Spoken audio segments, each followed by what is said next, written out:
And I don't understand the disconnect here. I don't understand how they can. Do they not understand what they're doing to the American worker? In Los Angeles, let's talk to Bobby, see if we can find him. Bobby, sir, are you there? Abortion.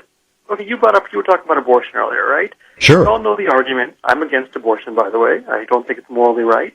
I understand the other point of view also. How many times have you heard a conservative or anyone who's against abortion say, well, where do you measure life? Is it 3 months? Is it 2 months? Is it 1 month? That is a very, actually, hypocrisy. If you were that philosophical that you can actually recognize, even forgetting religion for a second, I'm religious, by the way, but if you can recognize that life may begin here, life is so precious, how many people say that? And then these are the same people who shoot animals for fun, kill animals for fun, eat meat, and do all these things. What happens to the value of life when it comes to that area? Is life life, or is it not life? Well, it all depends. If you can take this, if you're going to get philosophically, go back to the Ten Commandments and say, what does "thou shalt not kill" mean? Does it mean thou shalt not kill insects? Thou shalt not kill people? Thou shalt not kill a coors? I mean, there's a lot of stuff here. Well, yeah, life is life. If we're all under God's creatures and we're all life, and if you're such a great human being, you can recognize life at inception, how can you not recognize blowing a deer's brain out for fun? Well, I know, Bobby, I'd stop it right there. Sure. Human beings have had to eat, and maybe I can explain this in terms of energy. Okay, the problem with green energy that we have is you can't store it. You have to use it when it's not always blowing. The same story that we had early on as people, early on as human beings, in the wintertime, we couldn't grow food. And before we had glass and canning, we couldn't store food, so we had to kill. We had to kill to eat in the wintertime to stay alive. So it wasn't a question of what we wanted to do. It was a question of what conditions where life on Earth existed dictated. That was part of it. Regarding not killing animals, what do you think the basic deal there is? Okay, meaning why is my opinion not to kill animals? Yeah. Is that what you're saying? Okay, well, first of all, I don't have a problem with eating to survive. If you're going to go back to the caveman days, even today, if someone is hungry and they have to eat, I'm not going to tell them, die, you have to eat to survive. The question becomes two questions. One, do you have to eat meat to survive? Two, do you have to be healthy by eating meat? Actually, a third question, by the way. How have societies, I'm from India, my parents are from India, how have societies like in India and Japan, how have they survived long, healthy lives being vegetarian? There's no evidence that they were vegetarian for very long.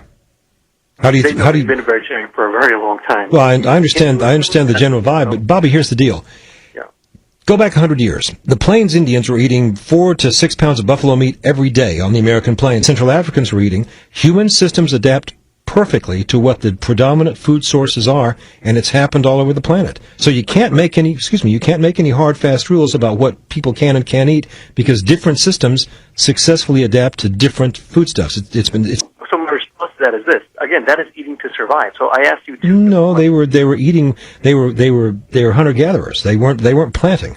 Okay, so I give the example again of India. And by the way, all eating is eating to survive. One, would you acknowledge that many people, especially in Texas, California, and the West, people shoot animals for fun? And number two, do you have to eat meat to survive? Can you be healthy? I don't know anybody that I respect that shoots animals for fun. I know men that hunt. Excuse me.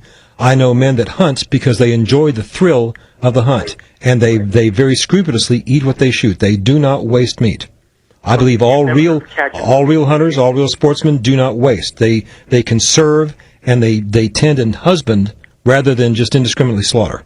Okay, so you obviously are not familiar with, for example, in fishing, there's catch and release. You sometimes catch and release happens all the time, but but if you're not going to eat and you want the species to survive and thrive, catch and release makes perfect sense. Okay, so then when you're doing things like catch and release, or even when you're... Bobby, listen, I've had about enough. I'm not going to be my own show. But you've crossed a line here. Let's get to what is your point?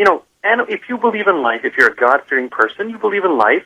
Life is life, and if you kill animals, whether it's for fun, sport, or hunger, why are people so turning the head when it comes to the fact that don't animals suffer and feel pain? Where's the sympathy for animals? I don't understand that. Well, it sounds like you've got some work to do.